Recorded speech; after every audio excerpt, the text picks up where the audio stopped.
بسم الله الرحمن الرحيم الحمد لله قاصم الجبارين مبين الظالمين وبرك الحاربين والصلاة والسلام وتحية والإكرام على النبي الأمي المكي المدني الهاشمي الذي سمي في السماوات بأحمد وفي الأراضين بأبي القاسم محمد. اللهم صل على محمد وعلى آل محمد وعلى أهل بيته الأطيبين الأطهرين سيما أولهم أمير المؤمنين وآخرهم بقية الله في الأراضين. روحي وأرواح العالمين تراب مقدمك الفداء ورحمة الله على محبيهم ومواليهم وشيعتهم أجمعين ولعنة الله على أعدائهم وقتلتهم وغاصب حقوقهم ومنكري فضائلهم ملعونين. أما بعد، قال عز وجل: يا أحمد افتخار الناس في الدنيا على ستة أوجه.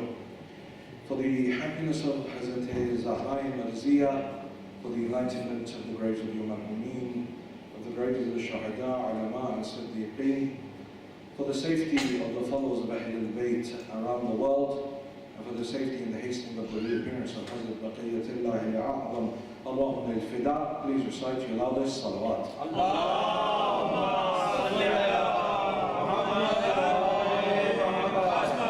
All praise due to Allah subhanahu wa ta'ala, who is Rahman and who is Rahim.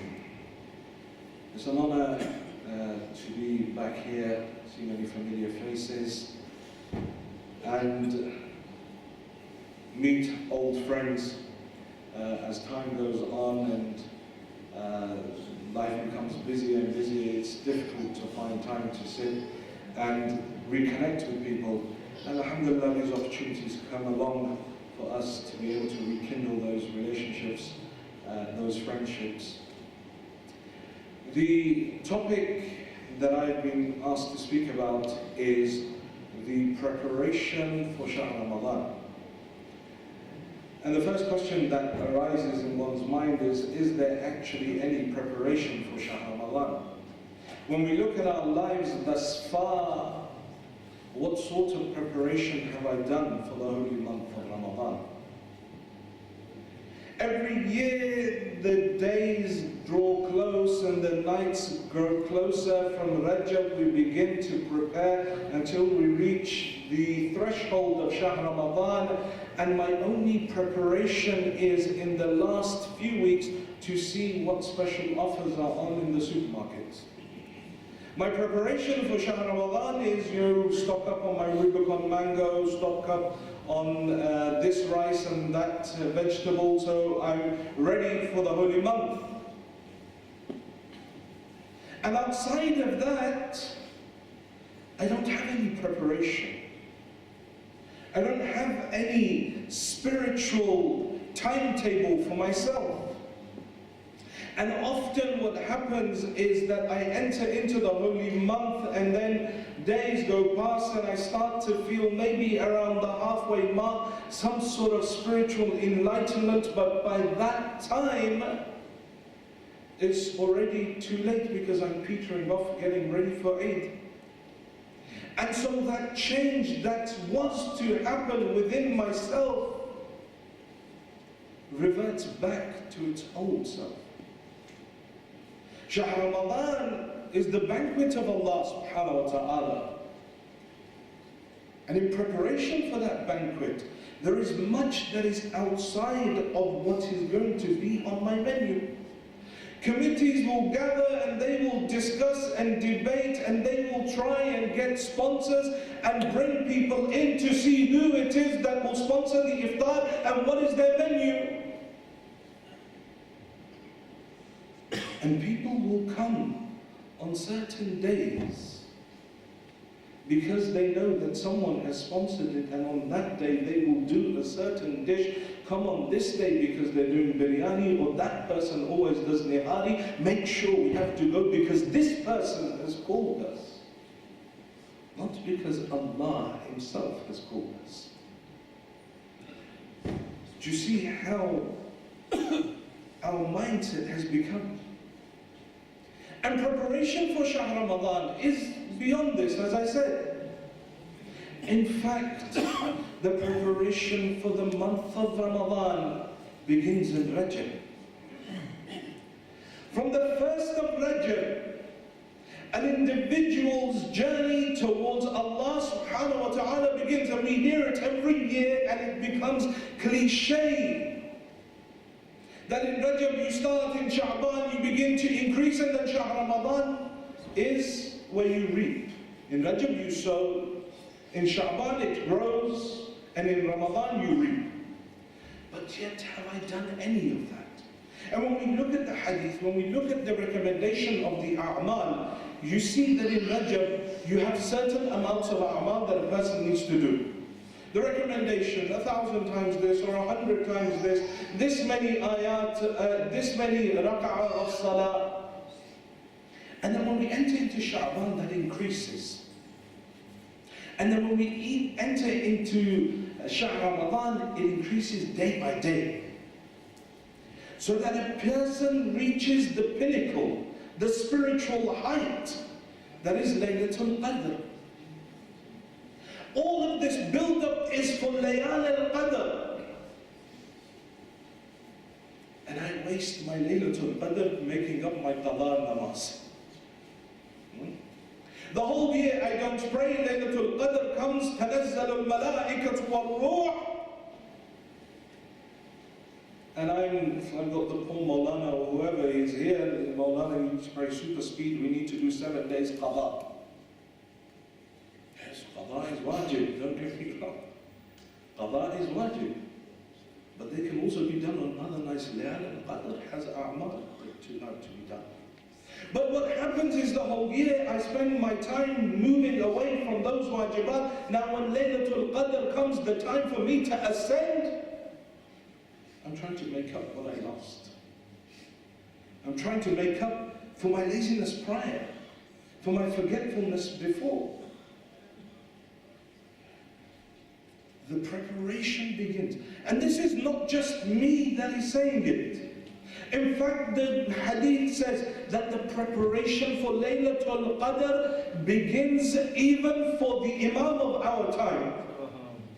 For a Laylatul Qadr, that amr that is coming down, in order for the Imam to bear that amr, that wisdom, that command coming down from Allah, he has to begin a 3-month spiritual program so that he's able to bear. Why? Because this which comes from Allah, لو أنزلنا هذا القرآن على جبل, had you seen this Quran be revealed upon the mountains, you would have seen that these mountains had become dust. It is only the heart of the Prophet of God that can bear this revelation. This amr that comes is not revelation.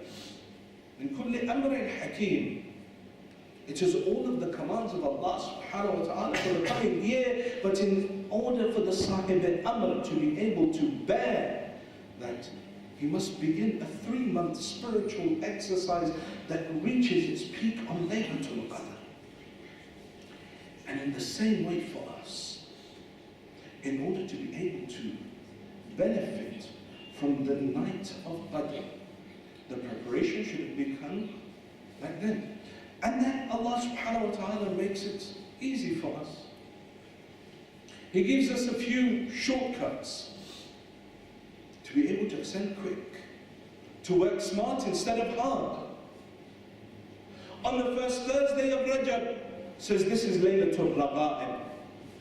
This Laylatul Raqa'ib, you do these a'mal, when you go into your grave, they'll come as a light to defend you. 27th of Rajab says you fast on the 27th of Rajab. It is as if you have fasted 70 years. 1 day's fast equivalent to 70 years. Then he says, come into Sha'ban. If nothing else, if you can't fast throughout all of Sha'ban, says the last 3 nights of Sha'ban, meaning tomorrow, Saturday and Sunday, if the moon is sighted for Monday. Tomorrow, Saturday and Sunday. Says whosoever fasts the last 3 nights of Sha'ban, and joins it with Shahr Ramadan, Allah subhanahu wa ta'ala will give him the thawab of fasting 2 whole months. 2 whole months just for 3 fasts. And so that preparation is not just a physical one, but it is also a preparation of mindset. One where I'm ready to embrace, one where I'm ready to change, one where I'm preparing to meet with Allah subhanahu wa ta'ala. Because that's what Shahr Ramadan is. It is the meeting with Allah, the meeting and the consumption of the banquet of Allah. The Holy Prophet says that Shahr Ramadan is the banquet of God. In the same way, a person prepares to go and eat dinner with some dignitary. And they prepare themselves, they shower, they get everything ready, their nicest clothes. And they go weeks before, preparing, getting ready. How am I going to act? What am I going to say? How am I going to behave? It says this Shahr Ramadan is the banquet of Allah subhanahu wa ta'ala. So your preparation begins before. That preparation begins before. And Allah subhanahu wa ta'ala has given us one of the most important a'mal in this holy month. That is the one of fasting, the one of hunger. When the Holy Prophet goes on Mi'raj and he asks Allah subhanahu wa ta'ala, or Allah says to him, Ya Ahmad, do you know when my abd is closest to me? Do you know when he is closest to me? He says, Ya Allah, I don't know. You are the Lord of the world, you tell me. Allah subhanahu wa ta'ala says, Ahmad, my abd is closest to me at 2 points. The first, when he is in the state of sajda, and the second, when he is hungry. In these 2 states, he is the closest to me. Were he to pray to me in both of these states, I would answer everything that he asks from me. Then he says, do you know what the legacy of hunger is? Says that a person who is always hungry will always speak the truth. He will not care whether he lives in wealth or poverty. There isn't anything that you can do to that individual. You can't buy that individual because he's accustomed to hunger. It removes arrogance from an individual. One of those things, it removes arrogance. Because no one knows that you are doing that ibadat. Every other ibadat people can see you do. People can see you do tasbih. People can see you pray salah. People can even see you praying salat al-layl. But fasting is that one thing that nobody knows that you are doing unless you choose to reveal it to them. It is that thing that is between you and Allah subhanahu wa ta'ala. It removes that arrogance from a person, if done correctly. And at the start I mentioned a part of the hadith of Mi'raj, where Allah subhanahu wa ta'ala addresses the Holy Prophet. He says to the Holy Prophet, Ya Ahmad, iftikharu nas fi dunya ala sattata awjuh. Says the fakhr, the pride of mankind in the dunya is based upon 6 things. 6 things man is proud of in this world. أوله بوجه الحسن. The first thing a human being is proud of in the world is their good looks. They're proud of their good looks. وَالثَّانِي بِالْفَصَاحَةِ. The second thing that they are proud of is their eloquence, how they speak. وَالثَّالِث بِالْمَالِ وَالْوَلَدِ. The third is their mal, their wealth, and their children. وَالرَّابِعِ بِالْحَسَبِ وَالنَّسَبِ. The fourth is the family that they come from, the descent that they have. وَالْخَامِسُ بِالْقُوَّةِ The fifth thing that they are proud of is their power, the strength that they have. وَالسَّادِسُ بِالْمُلْكِ And the sixth thing that they are proud of in this world is their kingdom. 6 things that Allah says, all of mankind's takabbur, all of mankind's pride comes from these 6 things. Then he continues. He says, Ya Ahmad, لَمَنْ افْتَخَرَ بِوَجْهِ الْحَسَنِ He says, why are they so proud of their good looks?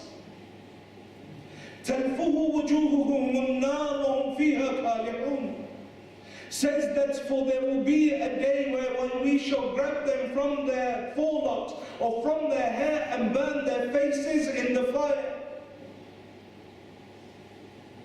But this burning is a special type of burning. This kalihun that Allah subhanahu wa ta'ala refers to is a special type. This burning, those of you that know or are accustomed with the famous dish of siri pai. In order to make siri pai, you take the head of the goat or the sheep and you burn it till all the hairs come off. And then you burn it more. And those of you that have seen this process, mostly my elders, you'll note that as you burn it, the lips of the animal retract and the teeth are shown through the burning. This kalihun is that type of burning. Allah subhanahu wa ta'ala says, why are they so proud of their good looks when we shall burn their faces in the fire in such a way that their lips will retract and only their teeth will be shown? Why are they so proud over their good looks? On the day of Qiyamah, they'll bring forward young people. People that committed sins of the flesh in their youth.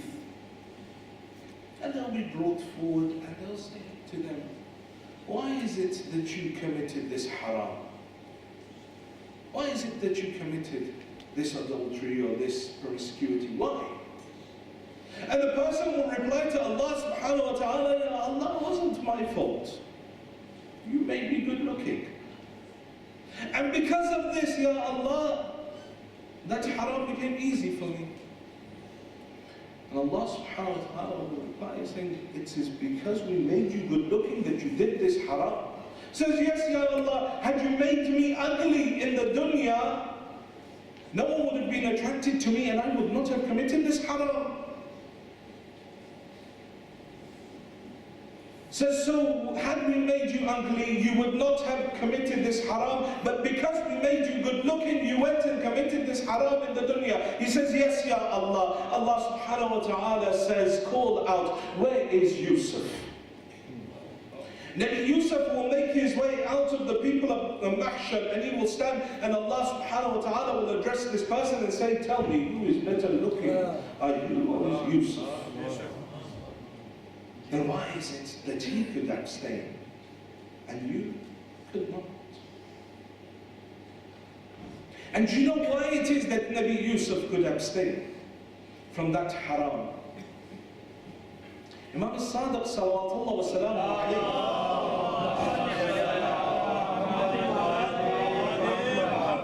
The Imam says the reason why Yusuf was able to turn away the onslaught of Zulaykha when she cornered him in the room was because the whole time that he stayed within the palace of Pharaoh, he always kept his eyes lowered. And the first time that Zulaykha cornered him in the room, it was the first time he actually looked properly at her. And so he was able to turn away.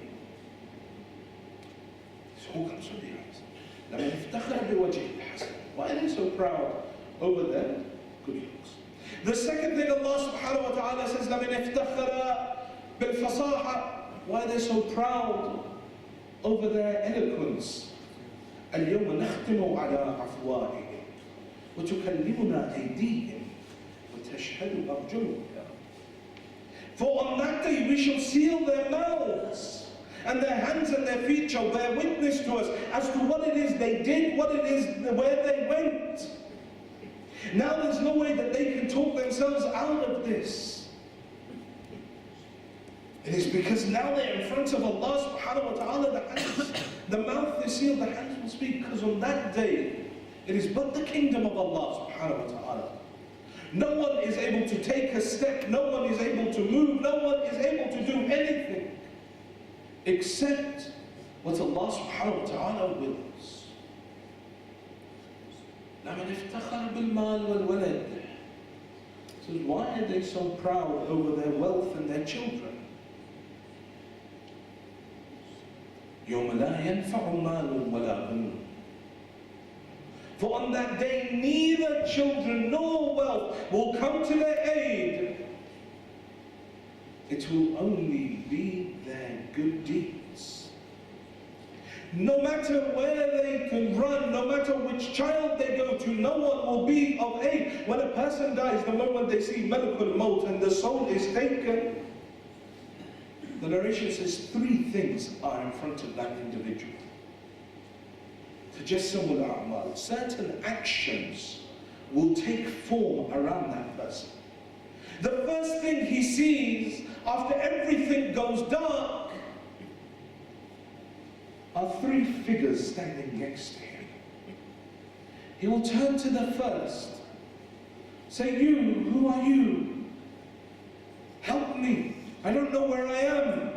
I don't know what to do. Everyone's gone. Everything's become dark." The first will say, "I am the embodiment. I'm the embodiment of your children in this dunya." Says, "My children, I did everything for you. I didn't look at halal or haram. I bent the rules of the religion for you. I made sure that I spent all night awake for you. I missed my salah for you. I made sure that you got into the best schools, into the best places to get educated. My children, surely come and help me at this time." And the reply will come that we shall carry you as far as the graveyard, and then we will leave you. Turns to the second, says, you look healthy as well, help me. Says, "I am the embodiment of your wealth."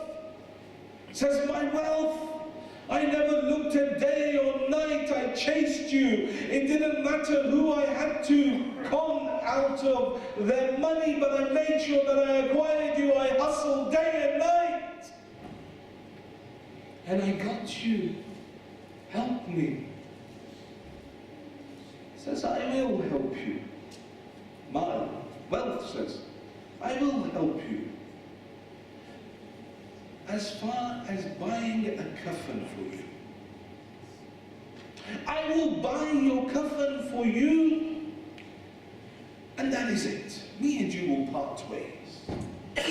Then he turns to the third, he says, "You tell me, who are you? Stay with me, don't leave me alone." He says, "I am the embodiment of your a'mal." He says, "But you look weak. How will you support me?" He says, "It does not matter whether you like it or not. I am staying with you." Says, "لَمَنْ افْتَخَرَ بِالْمَالِ وَالْوَلَدِ." Why is a human being proud over their wealth and their children? يَوْمَ لَا يَنْفَعُ مَالٌ وَلَا بَنُونَ. On that day, neither children nor wealth will come to their aid.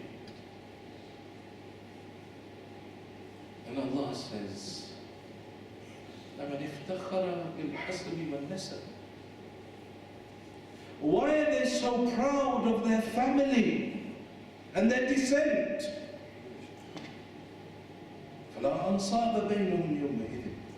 For on that day there will be no connections between them. There will be no familial ties between them. There will not be that I am the grandson of so-and-so. Surely he will help me at this point. There is no connection. There is no kinship on that day. People will run from one place to another. A father will chase his daughter, a son chasing his mother, but no one will once fall on that day. That is the day where the suckling mother shall drop her child upon the ground by the shadow.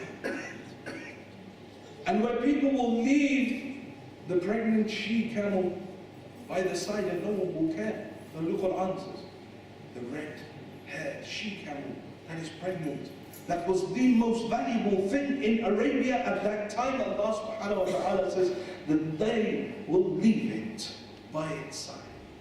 No one will care. No one will bother. No one will care about their family.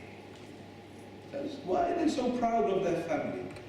Why are they so proud of what their family has achieved? Why are they so proud? Why do they look down upon others because of the family that they come from? So just no connection with them on that day.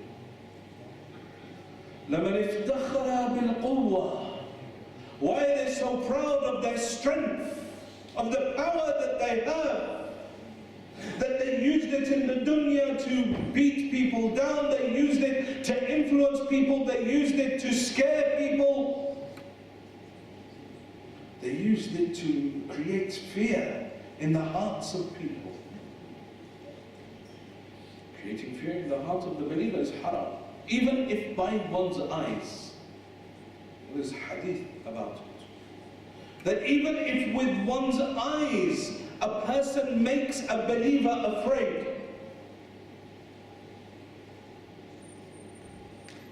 Allah subhanahu wa ta'ala curses that individual. Nowadays we have it, it's easy now, we start rumors and WhatsApp and we dig up people's things. It's easy. But cursed is that individual that looks to strike fear in the hearts of the people, especially in the hearts of the believers. لمن افتخر بالقوة عليهم ملائكة غلاظ شداد. Says, for on that day, why are they so proud of their power? On that day, above them shall be angels of wrath that shall not answer to anyone but Allah subhanahu wa ta'ala. And there will be no escape from it, nowhere for them to run. They will only listen to the commands of Allah, and all of this quwwah of this person, useless. لَمَنِ افْتَخَرَ بِالْمُلْكِ. Why are they so proud of their wealth, of their kingdom, of the things that they own in this world? Says, لَمَنِ افْتَخَرَ بِالْمُلْكِ. Why are they so proud of their kingdom? لَمَنِ الْمُلْكَ الْيَوْمِ لِلَّهِ وَاحِدَ الْقَهَّارِ.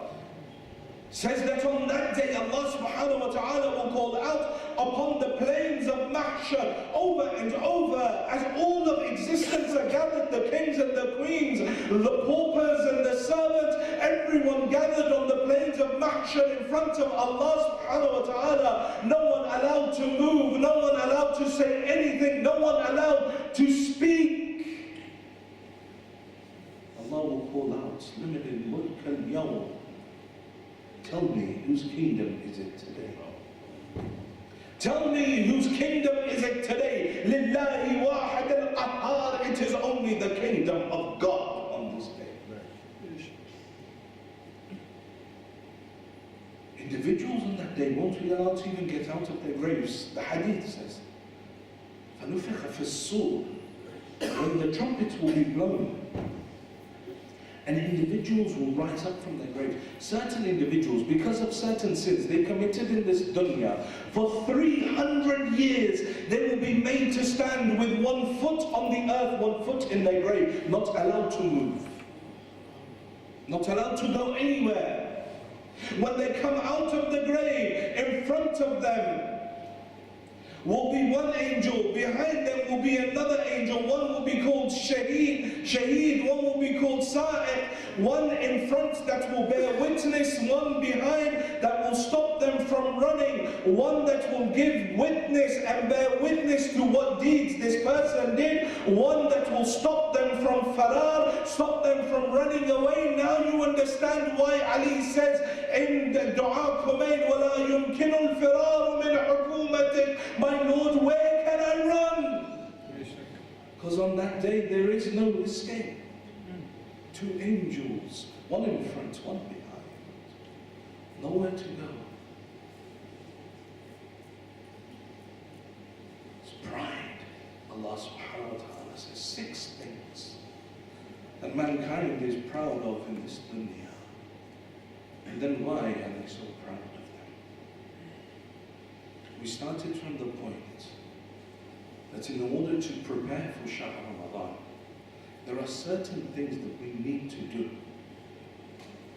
There are certain keys that will unlock our higher potential.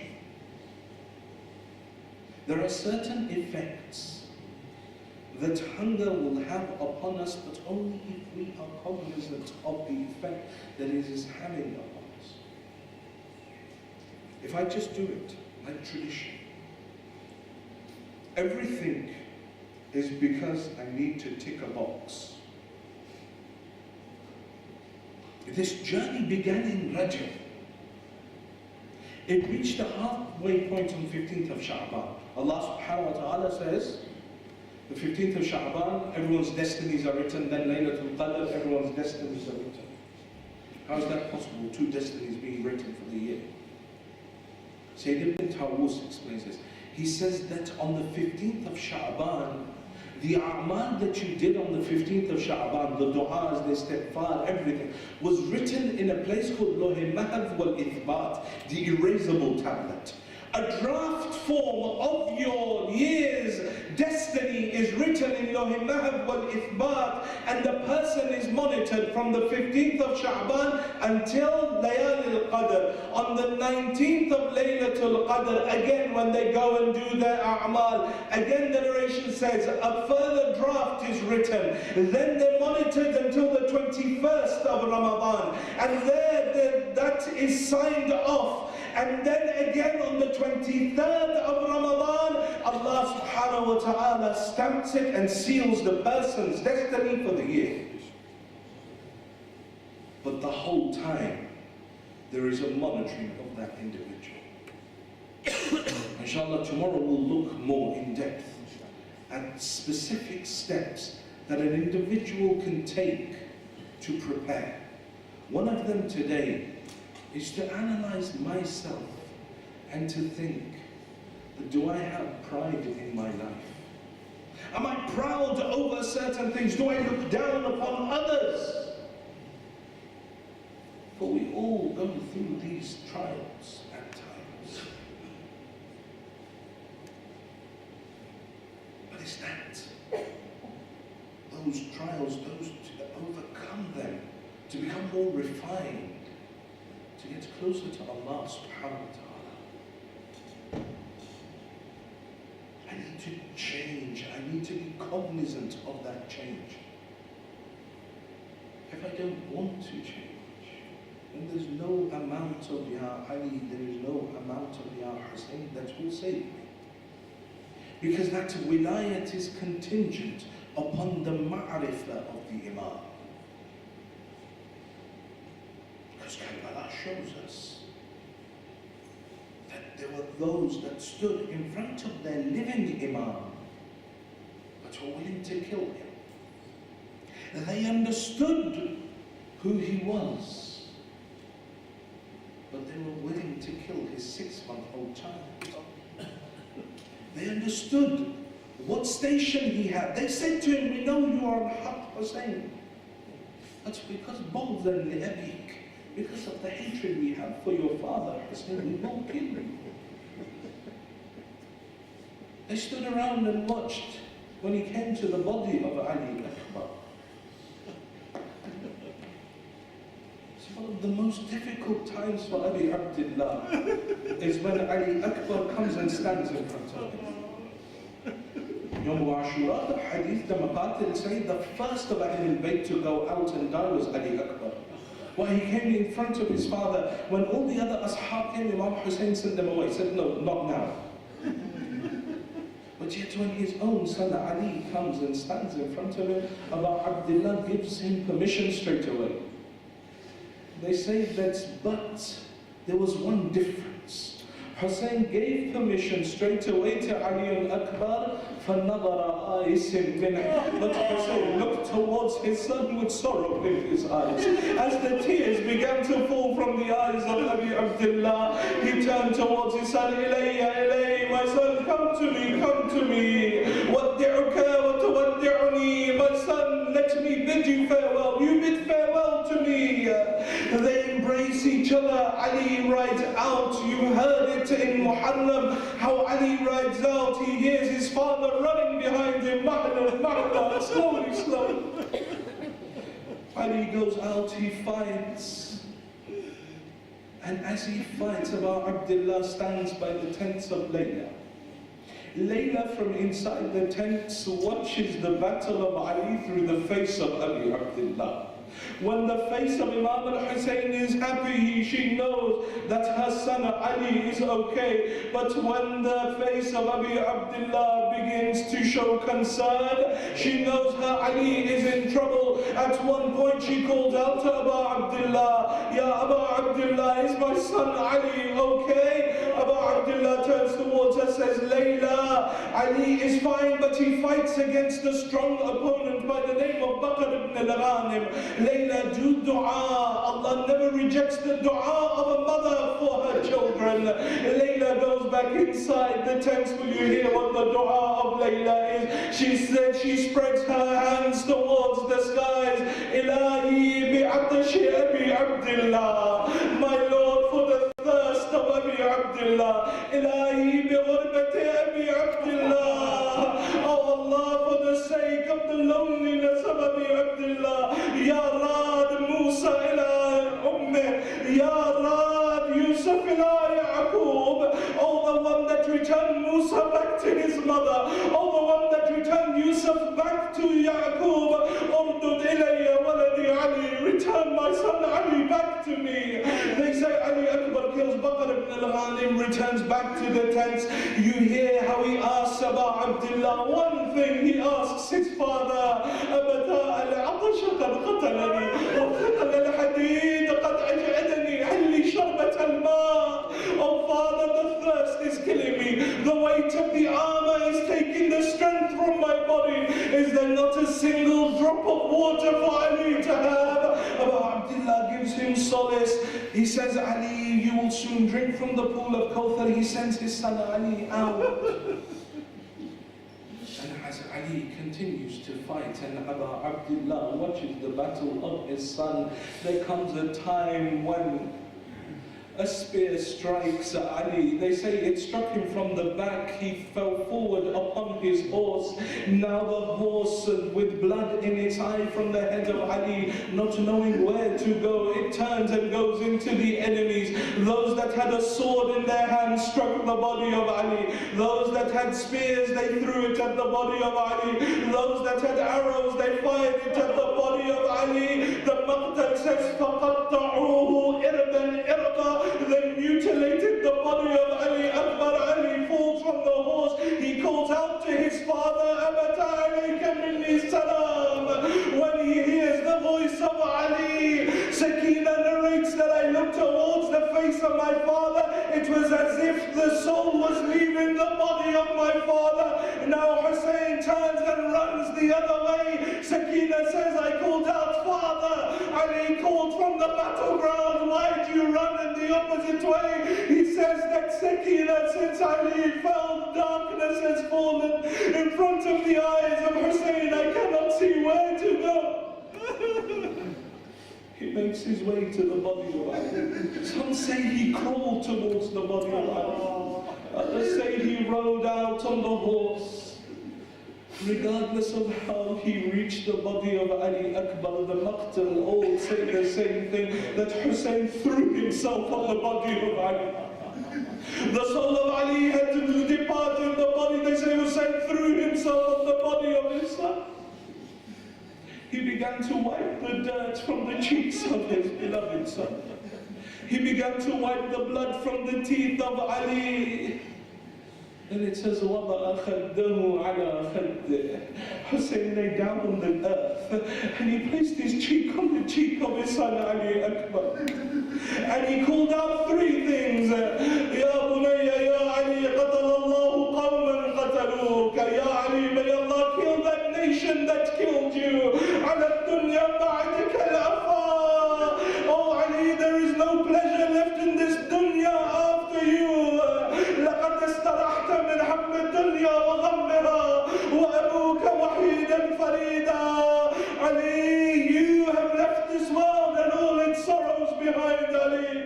But Ali, look at your father alone having to face those sorrows. ألا لعنة الله على القوم الظالمين وسيعلم الذين ظلموا أي منقلب ينقلبون. إنا لله وإنا إليه راجعون. Pray to Allah subhanahu wa ta'ala for the sake of these tears, for the sake of the difficulties of Abi Abdullah. Ya Allah, forgive our sins. Ya Allah, forgive the sins of our parents. Ya Allah, those of our parents that are alive, give them long lives. Ya Allah, those of our parents that have left this world, give them a place next to Ali Muhammad in Jannah. Allah, those who are ill, give them shifa. Those who are in debt, clear their debts. Ya Allah, those that are in education, make them successful. Ya Allah, keep safe the Shia of Ali Muhammad around the world. Ya Allah, destroy the enemies of Tashayyu, both internal and external around the world. Ya Allah, keep our ulama and our maraji at the head of our institutions. Ya Allah, hasten the reappearance of the Imam of our time and allow us to be amongst his true mutadabin, his true waiters, for the acceptance of these du'as and any of the du'as of the brothers and sisters abroad. Please recite three of the salawat ala Muhammad wa ali Muhammad.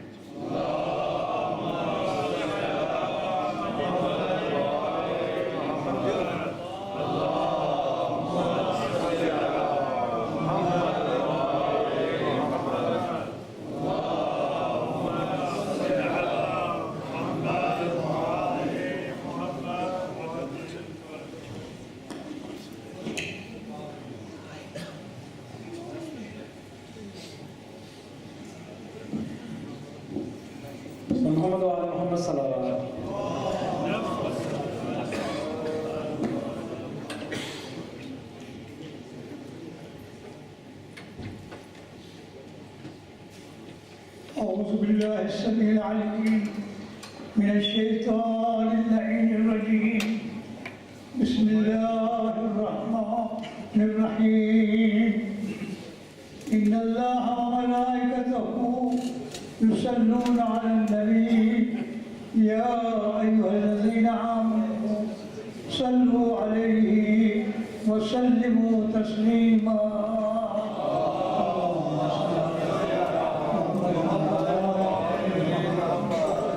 الحمد لله الذي لم يتخذ صاحبة ولا ولدا ولم يكن له شريك في الملك ولم يكن له ولي من الذل وكبره تكبيرا.